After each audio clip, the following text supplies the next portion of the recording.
Did you follow Federal Rules of Civil Procedure Rule 8? Yes? No. Did you follow Federal Rules of Civil Procedure Rule 10? Yes? No. Excuse me.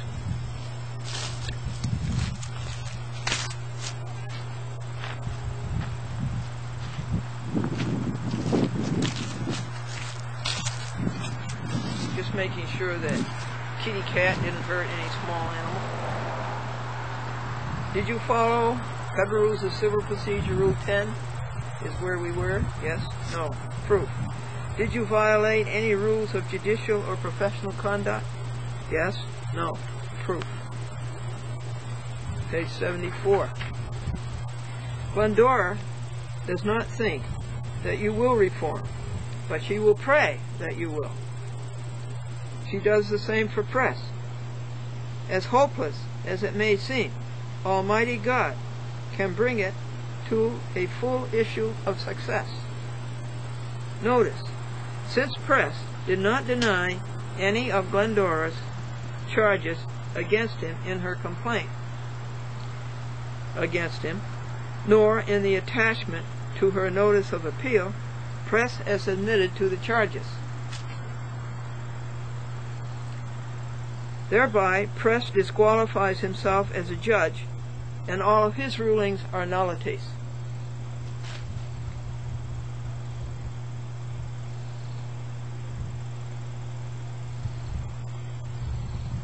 Nor did you refute any of Glendora's charges against press, so you have admitted to them. Ordering an amended complaint does not absolve press from any of the charges that Glendora made against him. Nowhere has press been absolved. How does anything in your 3 pages absolve press of the charges against him? How does what Treese and Behrman tried to pull off absolve press of Glendora's charges against him? Where are the merits? Was your irrational and non sequitur quote, press is dismissed as a defendant in this case, unquote, on the merits? No, it was not on the merits. It was mere dictum. Mere dictum. It was gratuitous.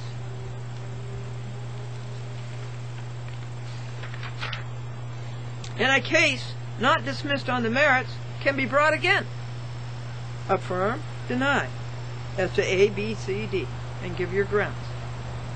Did you receive any pay or any other benefit for, quote, dismissing press as a defendant in this case?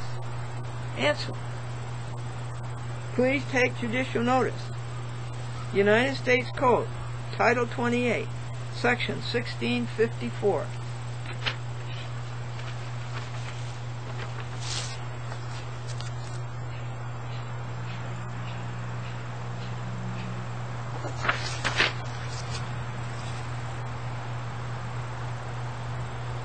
In all courts of the United States, the parties may plead and conduct their own cases personally or by counsel, but don't you ever hire a lawyer. Don't you ever hire a lawyer. By the rule of such courts, respectively, are permitted to manage and conduct cases therein, is not so vague and indefinite that it violates the essentials of the process of law, of due process of law. Well, this court certainly did, and so did press. All right, back to the main point. Violates the essentials of due process of law secured by the United States Code annotated, which provides for self-representation. The duty of the court is implicit in the right to self-representation and its obligation on part of the court.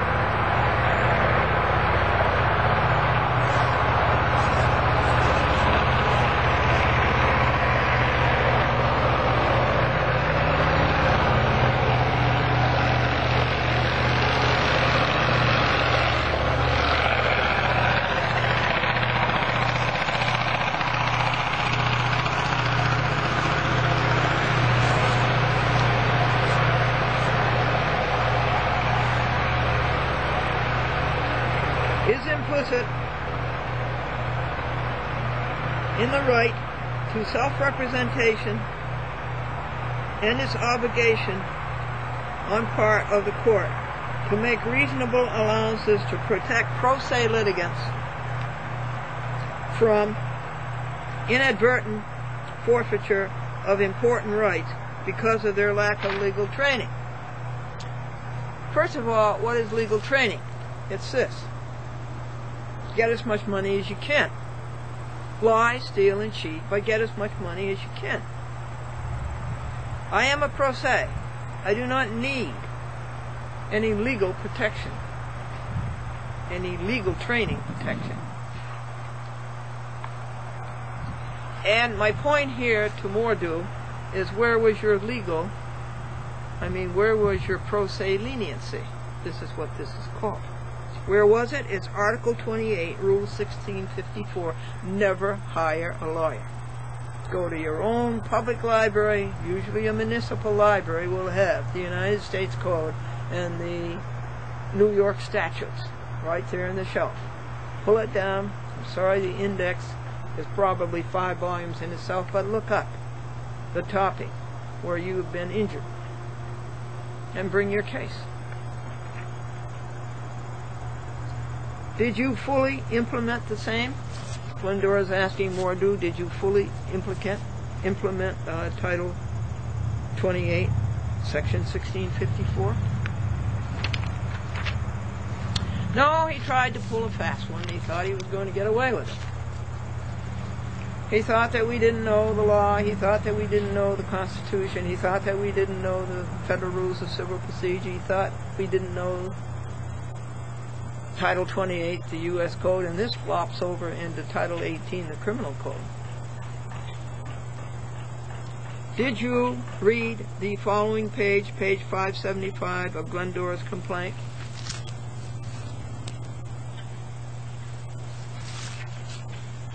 Press violated both the United States Constitution and the New York Constitution. He violated due process of law,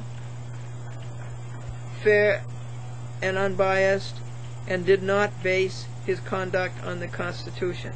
He perjured his oath by the 14th Amendment, Section 3. He loses his job as a judge, and Section 4, he loses his pension.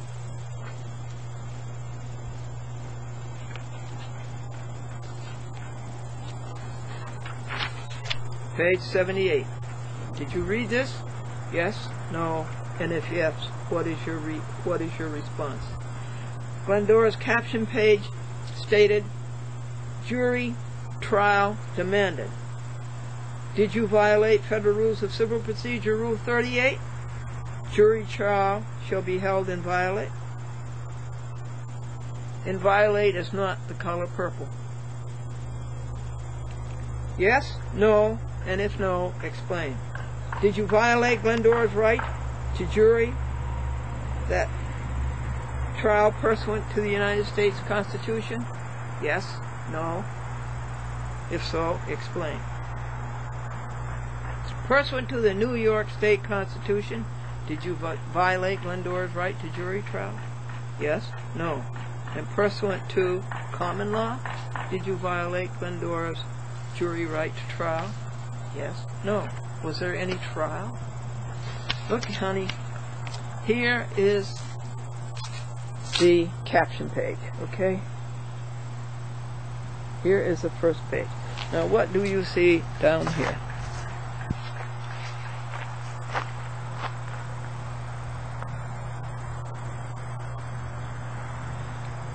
It really isn't so hard to read, is it? Jury trial demanded. Complaint, Glendora versus Eric Press.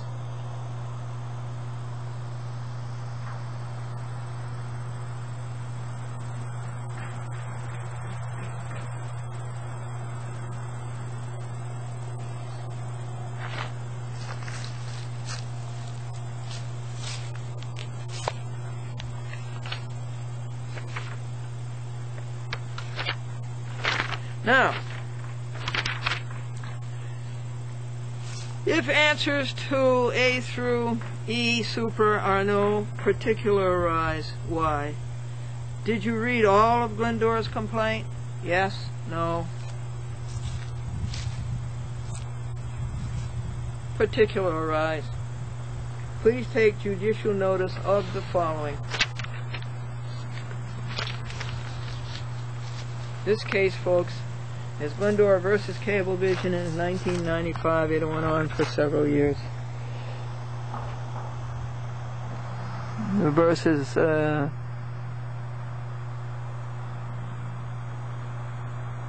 Charles Dolan and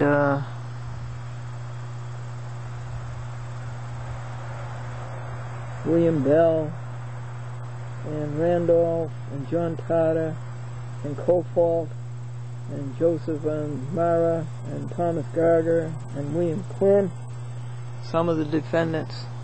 And this case was in the District Court of the United States for the Southern Circuit, Southern New York.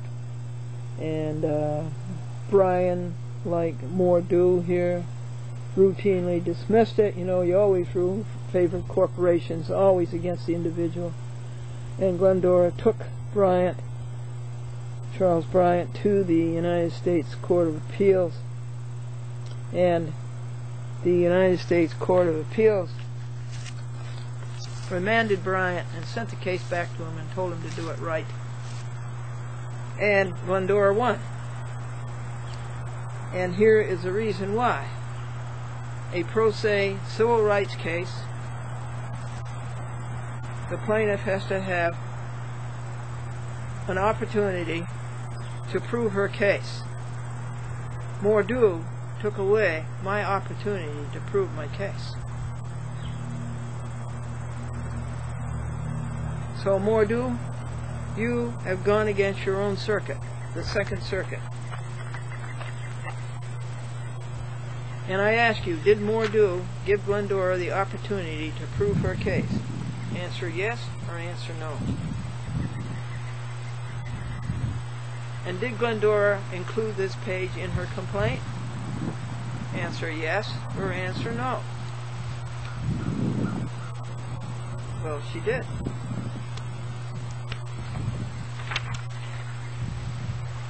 Did you read it, Mordew?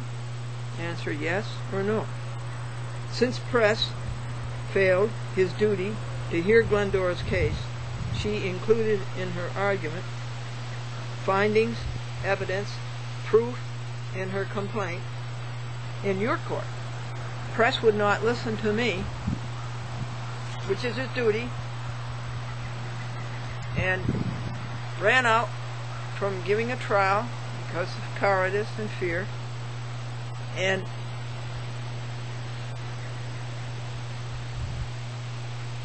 did not hear Glendora's argument or her findings or her evidence or her proof. He did that in his court, so therefore when I went to federal court, I made sure that all of those findings, all of the proof and all of the evidence was presented attached to my complaint, and tried to get rid of it through Rule 8, Federal Rules of Civil Procedure. Well, it failed because Glendora's complaint was succinct. Anybody could see what the transgressions were and who made them.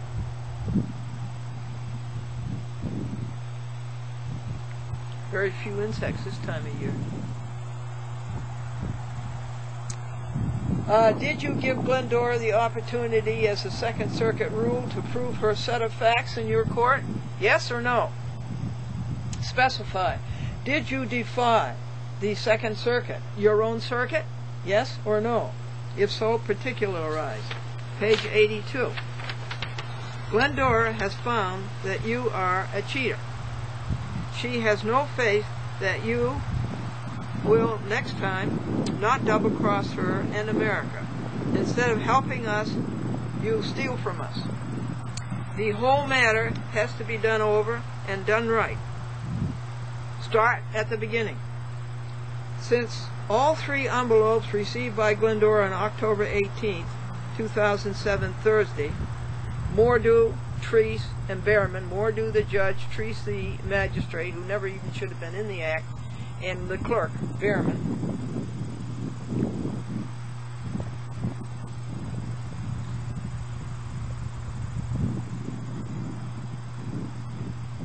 Glendora wants her money back, $350.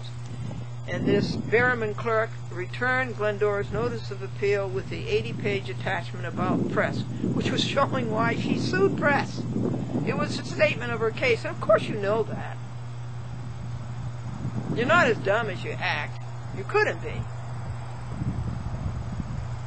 And so Glendora is returning the whole 80-page attachment to you, with her original request to file it. Glendora wants you to reimburse her for $20 postage, and she wants you to reimburse her for $80 printing. And she wants you to start over and do it right this time. And this is Rule 60B, Federal Rules of Civil Procedure. Were these 3 pages written by Judge Mordew or by somebody else? Answer. They were obviously written by somebody else.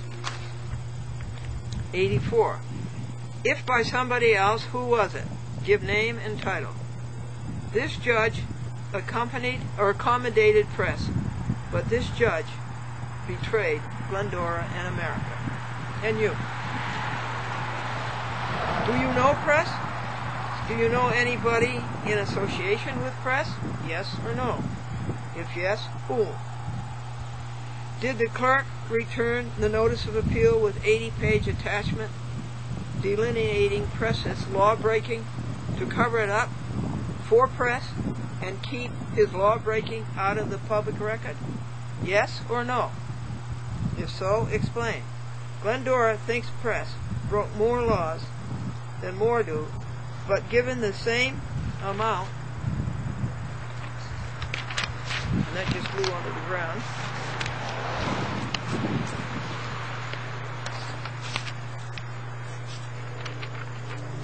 of time and context, Mordew would equal press in supra in press's breaking laws.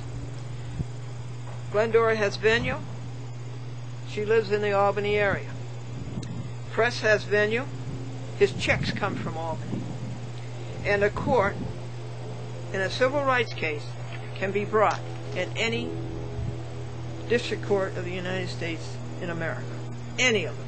I could have brought the case in Arizona, I could have brought it in Philadelphia, I could have brought it anywhere. But I chose Albany, and it turns out to be a very unlucky, bad choice.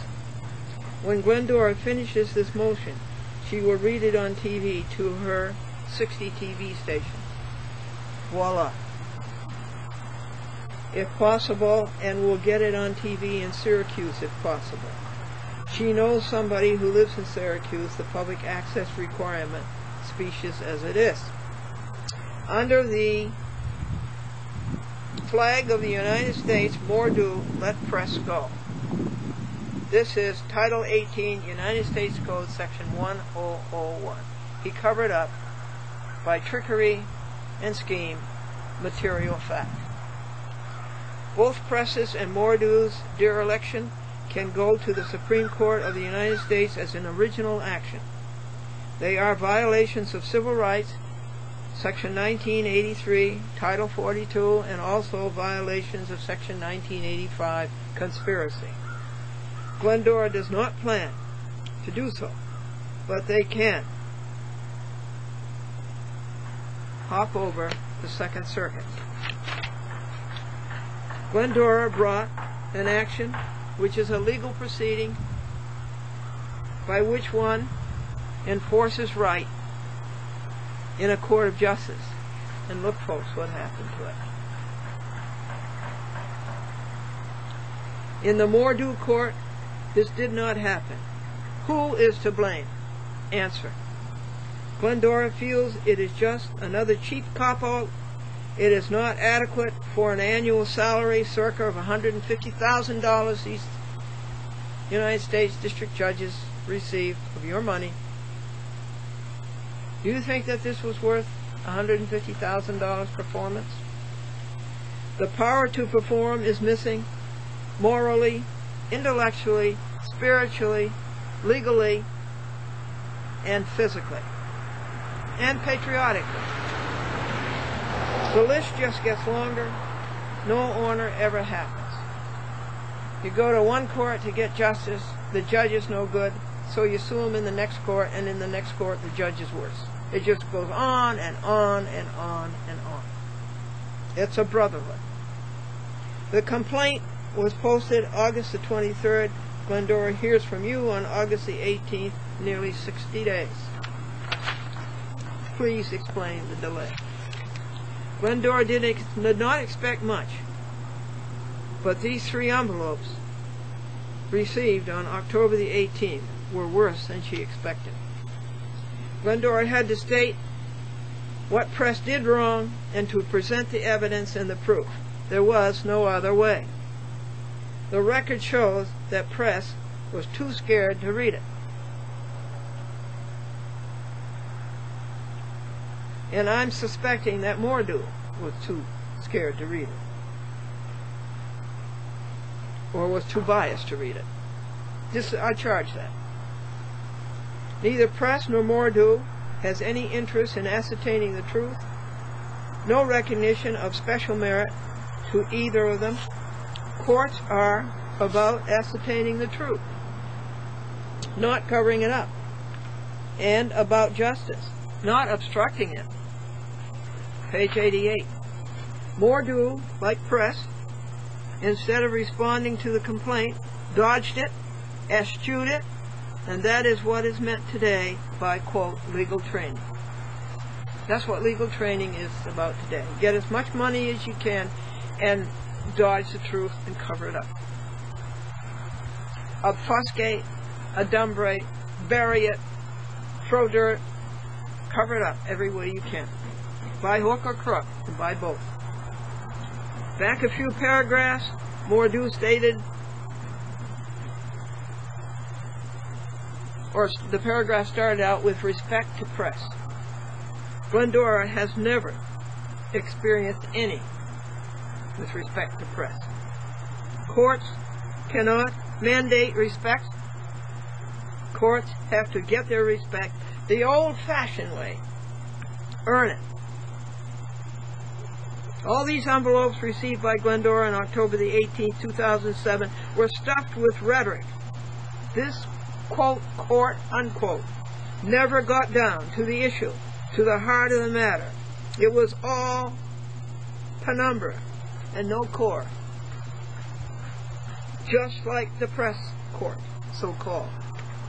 Cecilia Masterilli had no right, no statutory authority to require Glendora to get signers in order for Glendora's TV show to be cablecast. It is a mandate, public access. She had no statutory authority to require Glendora to get a local resident to sign the application. But Glendora acquiesced. She got the signers after traveling all over to the municipalities where Cablevision had franchises: Yonkers, New Rochelle, Harrison, Yorktown, Peekskill, Ossining, Inter Alia. Glendora showed you this in her exhibits accompanying her complaint. Cecilia Masterilli took the personal information of the signers, abused it, the name, address, and telephone number, called these people, and whatever she said, she chased them away. They didn't want to be there anymore. Glendora had to return to all of these municipalities, and this is hours, dollars, and ergs, and travel, and find replacements, and this damaged Glendora more than $5,000, but that is the monetary jurisdiction in a city court in the state of New York. $5,000.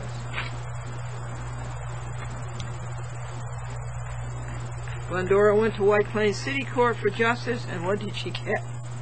Evil, depravity, corruption, stupid, violations of both constitutions, cowardice, and anti-Americanism. So then she carries to you. And what do you get there? The same. Worse. How do you win when the fix is in? How do you win when the fix is in? It will be the same when the others are sued. How does anything in your 3 envelopes Glendora received October the 18th, 1 week ago, absolve Press from the damages he has done American citizens like Glendora and the damage he has done your America? Answer, and answer with particularity. Everything the 3 of you did was a whatever, and it's off the page. Affirm and deny. 91. Press is in default, black and white. No amount of lying, cheating, covering up by you changes the fact. The fact is he is in default, and you can't cover it up. And your cheats and lies will be repented in the reporters. You know, when you go to the library, you look up cases, and they give you the case, and they repeat all of these judges' lies. One judge after another, they just repeat lies. All your cheats and lies will be repeated in the reporters, crashing them to oblivion in credibility. It is all a racket. Admit, deny, and give your grounds. It all fits in with this season, which is Halloween. All Saints' Eve. It should be All Hallowed Eve. People in costumes. It all fits in with this season, Halloween. People in costumes and black robes. Trick or treat. And fiendish laughter.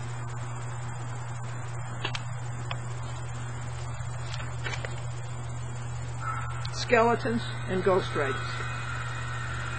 Like Press, since this court committed fraud, its everything is a nullity. Admit, deny. If denied, prove otherwise. Glendora already has her proof. In every paper you wrote, in every paper that Press wrote, submitted to you August the 23rd, and in every paper she wrote. Ibid. It is on paper, it is on TV, and it is on the World Wide Web. Return Glendora's $350 plus disbursements listed earlier. You did not serve the defendant, Press, but Glendora will serve defendant Press. Did you call Press on the phone or any of his partners in guilt? Admit, deny. The pyramid of lies, one court to another. The pyramid of lies.